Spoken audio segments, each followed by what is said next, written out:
God.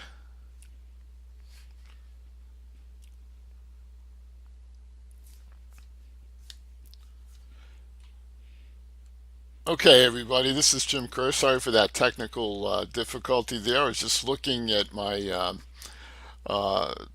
Twitter account and got some kind of crazy message. So I guess we're not live on Twitter, but we're live everywhere else. I'm Jim Kerr. My whole deal is about working with folks to help them become indispensable leaders. That's Mark Kumachek. Mark's the dream dude, and his commitment is to get to 100,000 people and help them dream. And then we've got Michael Paterano, and he is our guest today on Aha Moments. And Aha Moments is really about getting thought leaders like Michael to share their aha moments. Michael, if you're not familiar with him, is the founder and guide of Inner Luminance, and his aim is to elevate humanity through knowledge and self understanding. Michael, welcome to the show, man. Thank you. I'm honored to be here. I really appreciate both of you. Hey, I want to just get us right into the moment. Michael, can you share an aha moment with us? I mean, they're so regular these days because I'm more aware, right? But I feel like probably the greatest gift I've received yet was my major stroke that I had November 16th of 2022. Mm. It was a major triple stroke. I was in the car driving with my son in the car. 86% chance I'd be paralyzed or a vegetable for the rest of my life. I was half paralyzed for the first 6 weeks and I healed myself. Um, it Wow. was it was probably when I look back. I mean, there's so many gifts, and I look at all these experiences that externally people will call trauma or bad things or anything, label them right however they see fit. I look at it all as gifts. It's all gifts because the learnings and the blessings and the experience is really the greatest gift I can share with the world. And it's all about perspective and how does it shift my world. So for me, what it did, it took me from a place of I would say being in love with myself to where I ignored my flaws and I ignored different facets of myself and I lived a lot of ego and I really thought that the whole world had to do things my way, kind of like the politicians today, right? Where it's all my way or no way. It's kind of that same mentality. But what the gift that the stroke gave me was it released my attachment to all places, people, places, and things. It also helped to shift me from being in love with myself to unconditionally loving myself, from being Mm. self-aware to being compassionately self-aware. So it brought me to a place where I know I'm not perfect and I'm okay with that. None of us are. So the striving for perfectionism is a huge trauma response. So for me, it was finding peace within myself and just being at peace with no matter what is going on. Does it mean I don't want to lose weight? No. Does it mean that I don't want to quit smoking eventually at some point when I feel like it? No. Does it mean that I'm perfect? Absolutely not. But what it does is it gives me the ability to unconditionally love myself through the process of growing forward, which is why I termed growing forward as my state of being. Michael, you said something in there that really caught my attention, and I want to I Only want to one dive thing? into that a little bit. Yeah, Sure. well, one thing in particular that I can't get off my mind since you said it. You said you healed yourself. Can Hmm. you tell us what that means? So during my process of in 20, so let me give you a little backstory if that's okay. I'll be as brief as humanly Sure. possible. I was adopted at birth, so tremendous abandonment issues that I ignored. I was abused from 2 to 12, 2 to 14, by my mother, not my father. My father was emotionally unavailable. His way of showing love was financial stability. So I had a very distorted relationship with Mm. finances and money, but then I also had a very deep mother wound. Mm. So a very deep female mother wound and my feminine energy and all those different things. So it was, you know, where was I going with this? I'm sorry, I forgot. What was the exact question again? I'm sorry, I apologize. Healing Oh, yourself. healing yourself. Oh, healing. So as I went through in 2018, I left my ex-wife and my three kids in Arkansas. We had a civil divorce worked out verbally. She reneged everything. I was estranged from my kids for 2 years. She moved in with a guy across the state. I had no idea where they were. They were getting abused daily. So in February of 2020, I got evidence of physical abuse against them, pictures, videos, sworn affidavits from her mother and her sister. And I drove from South Florida to Arkansas to go fight for them. I packed for 8 days, figuring with physical evidence I'd be fine. 19 months later, I'm finally being awarded custody and leaving Arkansas. During that 19-month period, I was forced to face myself, my trauma, and heal. I went out there to save them, and I accidentally saved myself. So I worked with upwards of 50 coaches, 7 shamans, 2 priests, a rabbi. Learned a whole bunch of different modalities, worked with 4 or 5 different psychotherapists. I even worked with Mandy, our mutual friend, and did the EMDR. I mean, I did layers and layers and layers of deep healing. I was ordained by 2 of the shamans because of their practices and what they wanted me to replicate to the world, which I do share. I just won't use the label because I like delivery services and I like my cigarettes and I like my air conditioning. So I'm not going to use the label, but I do have shamanic practices. And through the healing, which is why I gave you the backstory, I use different energy healings to do that, as well as frequency healing, tapping into different past lives of mine and all those different things that crazy shamans do, right? Like these things that are unknown. Tapped into all of that, and I did frequency healing, and I did deep quantum healing at the exact same time, and intuitively just followed the frequencies that were shared with me. So when I had the stroke, the day of the stroke, I didn't go straight to the hospital. I didn't know what was going on. I just knew that I lost mobility in half my body, and I came home and I took naps, a series of naps, and I slept almost 18 out of the next 20 hours. I Wow. still dragged my body up and downstairs, and with no mobility to take care of my kids, get them ready for the night for school, and then wake up in the morning dragging my body again. I vividly remember going up the stairs and dragging my body. And I remember showering and falling out of the shower because I had no mobility on the left side. So it was a very difficult process of understanding. I had no balance. Um, Falling in the shower again, I got lucky. I didn't hit my head on the toilet or any of those Yeah. things because it was right there. I Mm-hmm. easily could have, but I was able to catch myself again. And it's one of I say I live an enchanted life of miracles, and I do. I mean, I just look at it all as miracles. It's just a beautiful experience, and I followed my intuition. And when I was able to release attachment to people, places, and things, I was able to move into a space where I was really tapped into self. I kind of want to get at some of the folks that influenced you and sort of helped you get set on this journey that you're on. Because the kinds of stuff you're bringing up and the stories you're sharing with us aren't the sort of the common fare here on Mm-hmm. LinkedIn. So we're Mm-hmm. going into kind of some interesting places, and I thought it'd be, I don't know, it'd be kind of interesting to hear more about some of the folks that helped shape your thinking. So what I found was the best ones that I found were the ones that helped me to figure out my own thinking. Not gave me ways to do thinking like them, but ways that said, here, tap in deeper to self and let's create your own way of doing things. Because 8.1 billion people on this planet, 8.1 billion different perspectives and experiences, we all need our own way to do things. We need a way to tap in to understand what our true core values are, what our true purpose is, release the imposed beliefs. So there was many people, and now what I've learned is we are all equal on a human value scale. If you look up or down to anyone, you're devaluing yourself in a way, in a shape or form. So I refuse to follow, look up to, or just live by somebody else's gospel ever again. I don't believe there's a conduit to our higher power. I believe that you have to have your own personal direction with it, no matter what you practice above that. So it's finding that deep, and I call spirituality the journey of self understanding.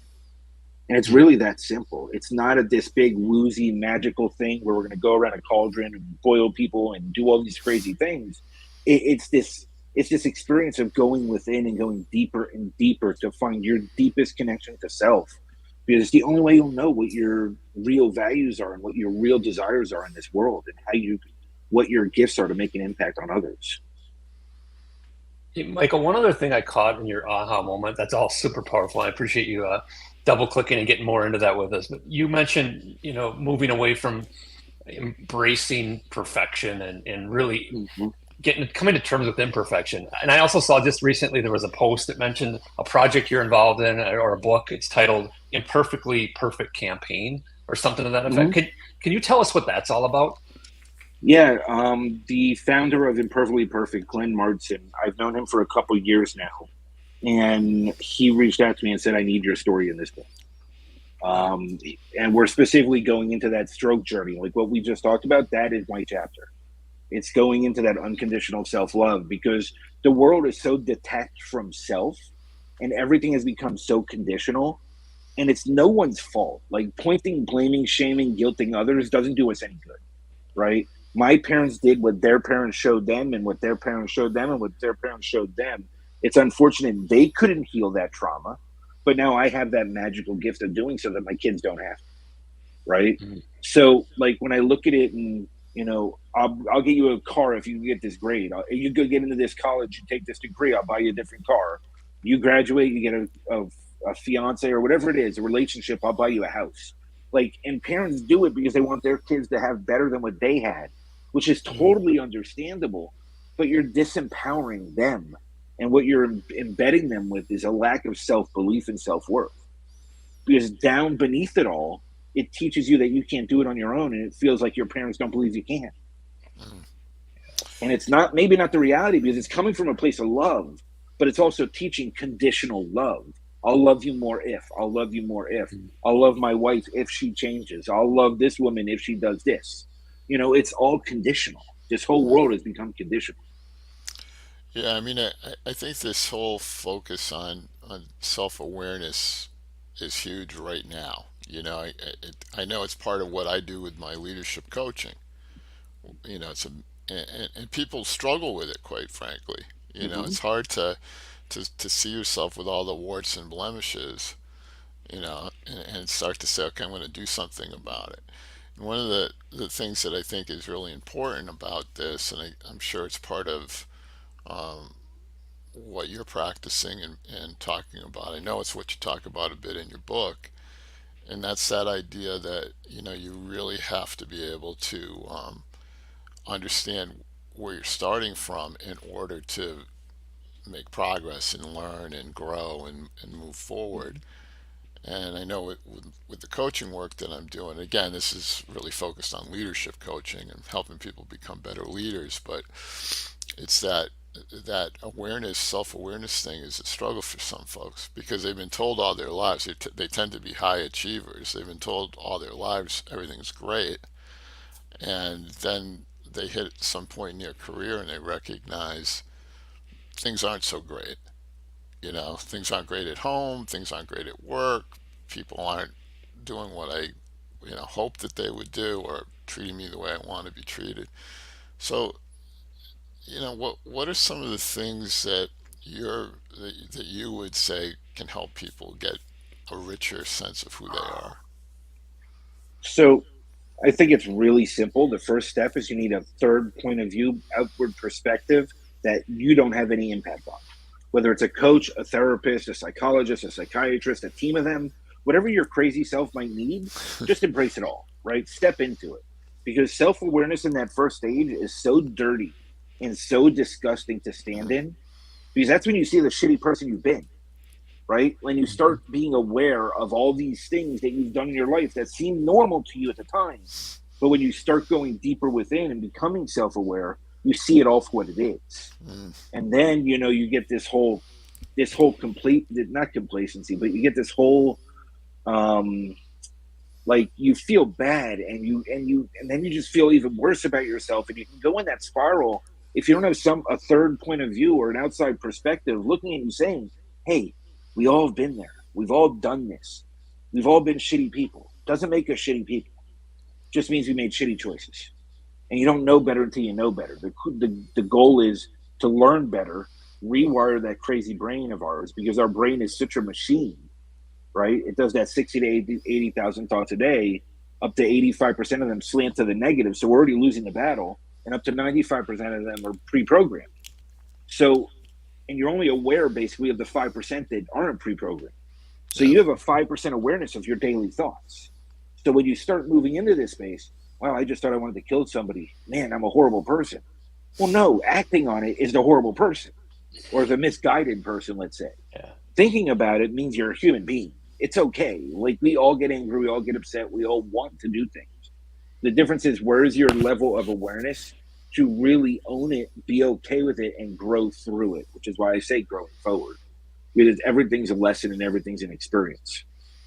Yeah, I mean, I would totally agree with you, and I feel a couple reactions to it. I mean, we're not our worst day, right? Mm-hmm. Yeah. And that's, I think, an important thing for people to kind of understand and embrace. And also, life's a tough game to play. It's not a game of perfect. So we're not going to get there. Perfection isn't the goal. At least in my practice, I'm trying to help these folks understand, like, you don't have to be perfect. You can give yourself a break. You know. So, I I mean, if want you take it to. a level, sorry, go ahead, Mark. No, go ahead. No, go. You go first, then I'll go. So if you take it a level deeper, right, they hand out the ACEs exam because people want to be aware of what is going on. And the ACEs exam is basically a 1 through 10 test where you see what childhood trauma you've grown through and experienced in Yeah. your life. The Hmm. problem is they say 8 of them you're in prison for life. So I'm doing good because I was only at 7. So I'm like, great, because I didn't cross that threshold apparently, or you wouldn't know who I was. But here's the thing, right? Like, everybody has something. Over 80% of adults have unresolved trauma, which means you're living from a reactive space of a trauma brain, because that 95% of pre-programmed behavior is based on keeping us safe.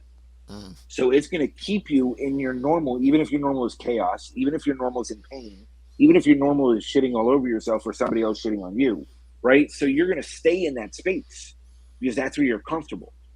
But when you break into that self awareness and you can start rewriting your programming, understanding it, detailed journaling, taking all these different exercises, then you're able to really make your awareness. Maybe even if you jump to 10%, you're doing amazing in life, Hmm. right? Because you're never going to be at 100. It's impossible. Right. It's too many thoughts in a day. You'll never accomplish anything.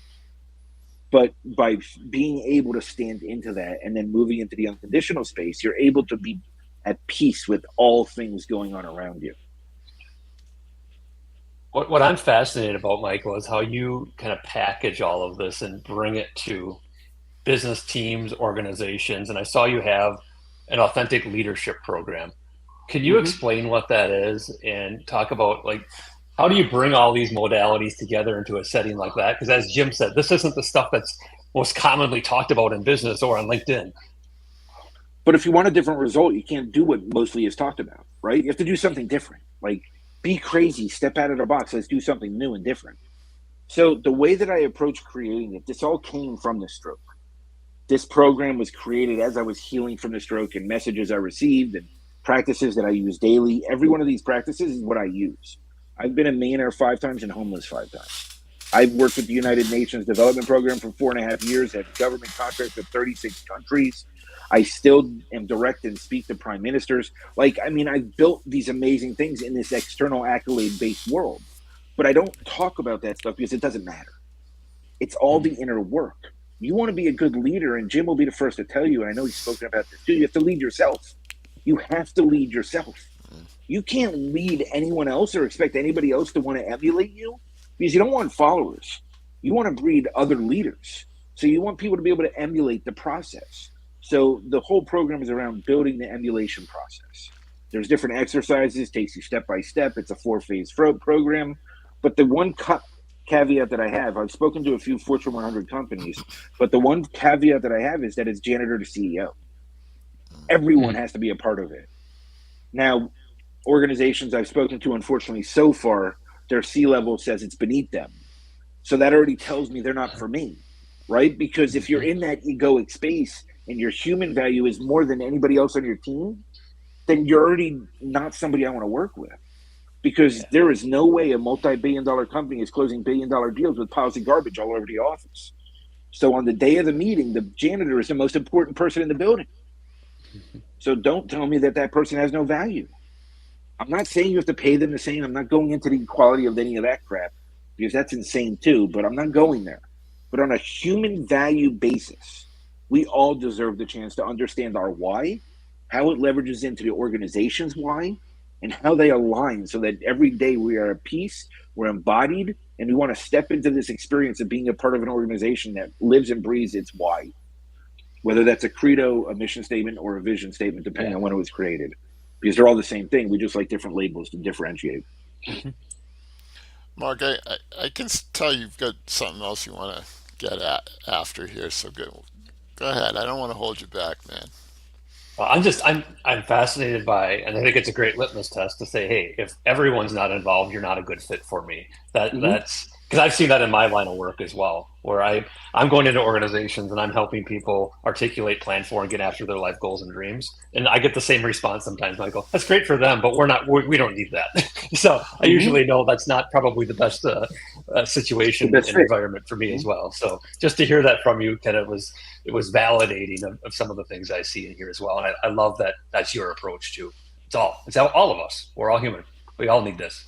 Staying true to ourselves But is the just most important thing. exactly, just somewhat related to that. I'm just curious because I'm fascinated in your whole story and everything you're about. Hmm. How would you? What does true success mean to you? Impact. I don't care about any other detail in my life. Impact is all that Mm, matters. I am going to reach 8.1 billion. mm, That's it. The rest of it I don't care about. I want to help people to be self-empowered and self-inspired. I want to inspire them to be self-inspired. I want to empower them to be self-empowered, because those are the gifts that nobody can take away unless you give it back to somebody. So my goal is to give people tools that they can carry forward for the rest of their lives, where they never give that away again. They understand their own value. And you live in an interdependent relationships of life, not codependent or hyper independent. Because again, both trauma responses. I've lived them both. I get it. mhm. And it's all How, from experience. how are you keeping up with your own learning and self growth? I mean, what are you doing outside of your own headspace to continue to learn new things and become, Well, I continue to mean, stay inspired and all of that? I directly connect to my higher power numerous times a day, right? Like for me, it's that direct channel and connection. It's the first step I teach anyone. And this goes beyond religion, beyond anything else. Connect directly to your higher power, whatever that belief is. So the first step, one of the first steps is to actually understand what your higher power is to you, to really identify how you align and how you don't align and what's been imposed upon you about the higher power. So then you feel this freedom and direct connection because it's you. It's about you. We have the connection within us. You don't need a conduit for anything. Mm. If you are following somebody else, you're creating a false idol. Stop creating false idols and be your own leader and find what you need to find to get there for yourself. I listen to audiobooks all the time. Right now, I'm listening to Viktor Frankl's. I've listened every 6 months. I listen to the same three books, though: Outwitting the Devil, David Hawkins, Transcending Levels of Consciousness, Mm. and well, Dr. David Hawkins. And those are really the two that I really hone in on. Outwitting the Devil by Napoleon Hill is by far best book. Um, Way beyond anything else, it's ironic that his family waited 70 years to release it because they were so terrified of ramifications from the Right, external world. right. But it helps me to understand where my perspective has shifted in the last 6 months. So it's my barometer test, my personal barometer to make sure that I'm staying true to me. We need to have these things set up for ourselves, not so that I can go tell somebody else and check it off for them, but how am I living for me, true to me? So those are really the two main books, and then there's others that I just throw in every 6 months just to mix into it. There's a whole bunch. I have like my Audible library is like 80 or 90 books now, and I just throw them around. Matt Higgins, "Burning the Boats" is an amazing book. Hmm. I love the way that he storytells, excuse me, storytells and shares his journey with it, and even the people that he works with, their journey. Um, the only difference that I have with him and me is he chooses to use the trauma as fuel rather than me healing the trauma and standing into a place of complete self empowerment and embodiment. That's the only differentiator I can find. But obviously, in a worldly world, in a worldly accolade world, he's obviously winning that battle for now. So, you know, it's a win win. All right. So impact and 8.1 million. What can you 8.1 share with billion. us one? Yeah, 8.1 billion. I'm sorry. What Yeah. what's one project you're working on right now that really excites you with those two things in mind? So everything I'm doing, it's a three-phase plan. It's a 250-year business plan. It's a multi-generational plan. None of it has my name on it. It's all under my LLC that's then owned by another LLC. that's going to turn into a revocable trust and go down generation over generation Uh, with a custodian. No one's going to ever own it. It's just going to be a custodian of it. So phase one is to roll these programs out, help people become more self-aware. Phase two is to redevelop the whole global education system, which I've been working on for almost a decade now. Somebody offered to buy me out in 2018, 19 when I was homeless, and I told them to, shove it because they wanted to bury the tech. And then from there, I want to move on to phase three is CTW centers, which is Change the World Centers, which I developed in 2007, right after I got sober. And it's going to have fully housed buildings. When I envisioned them and drew them back then, they were kind of like a combination of a huge Barnes and Noble with an outside section and a hotel. And now that I see how the world is going with real estate and everything else, I definitely see it being more hotels or shopping malls that are going to go out of business because there's going to be housing to get people mm, off the streets, but then there's going to be educational components to it. There's going to be the self-discovery room, which is spirituality, which is going to have all religions really go deep into self-understanding. Then there's going to be the technology hubs where there's going to be holograms and all these different things. There's going to be the computer science rooms. There's going to be the music studios. There's going to be everything, art studios, really to give humanity a chance to really embody itself fully in every way, shape, or form. So that's the long-term plan of how to reach 8.1 billion, and by then it might be 14 billion. Who knows? mhm. And it might be multi-planet. Well, I love the idea that it's multi-generational. I think, Mhm, Mark, you'd agree, right? This is the big dream, right? mhm. And and Michael, you've got this pretty well, defined, and it's really fascinating to listen to, and I can see it. You're talking so vividly and compellingly Absolutely. that, Well, that's all I could think of, Jim. Not to talk over yeah, you, but yeah, your the vividness of your imagination is quite clear. That's inspiring. But it's all real. The Yeah. only difference between real Yes. and now, the only difference between the vision and now being real is living the experience until then. Mm. We're Yeah. too yeah, attached to time. We're too attached to instant gratification. Like, it's divine timing. Who the hell am I to control divine timing? Like, why do I always want to control it? Like, this is right. one of the things that I had to realize about myself also. It doesn't happen on my timeline. Hmm. It Mm. happens when it's divinely meant to. These are divine inspirations that came through me divine ways. So how can I expect it to do it on my timeline? It's not. It's That's an aspect of control, and that's a trauma response. So I had to Yeah. release that part too, and I journaled for days and hours and cried, and my hands are almost bleeding. I mean, and I have all these different exercises. So everything that I guide others through is stuff that I've had to do for myself. These are exact practices that I've done for myself. This is how I've gone through chasing the money, chasing the houses, chasing the cars, chasing the girls, chasing the relationships, chasing everything that wasn't real, to saying, okay, I want me now. Building a relationship with me, building something that has such an overall global impact that whatever time it takes, even if it's multi generational, I don't see it to fruition. I've Right. already seen it, so I don't care. I Mm. don't have the attachment to it. Now, Well, granted, maybe that's my near death experience gift and whatever else, but who knows? Sure. well, Yeah. what I thought, what I think is cool is the fact that you laid it out as this could be hundreds of years from now. That this is Hmm. a Mm-hmm. plan for you said 250 years. And one of my favorite books of all time is a book by Watts Wacker, and it's called The 500-Year Delta. And in the book, he basically argues that major changes happen in 500-year increments. And something that's happening now will have an impact 500 years from now, because stuff starts to grow, and, we capitalize on that change, and, etc. So, yeah, to me, that's, part of that reality of your vision, and your I think being really reasonable when you lay that out. It might sound shocking to somebody listening to us saying, well, 250 years, come on, but there's something to that idea. And So if I can explain my why into that, I know it might yeah, go a little bit over, and I know that we're on a time crunch, but the yeah, reason I did 250 years is because I looked at the windows in historical times. And the only reason that the US or the colonies or whatever you want to call them won the war is because they pulled funding from the UK and they handed funding to the colonies. right? So the banks were controlling who was leading the way on this. Same with the Confederate and the Union. It had nothing to do with the slavery. It had nothing to do with any of that. It had to do with where the money was flowing. Hmm. So the manipulation and the control by the financial systems started rigorously about 250 years ago. So if we're going to reverse the trend of chasing external, you have to go look to the root cause. And that's why I say you're not going to have an impact in 10 years to reverse what it's taken 250 years to create. Mm. You have to do it over time. The Rockefellers played their role, the way that they created the education system to make factory workers.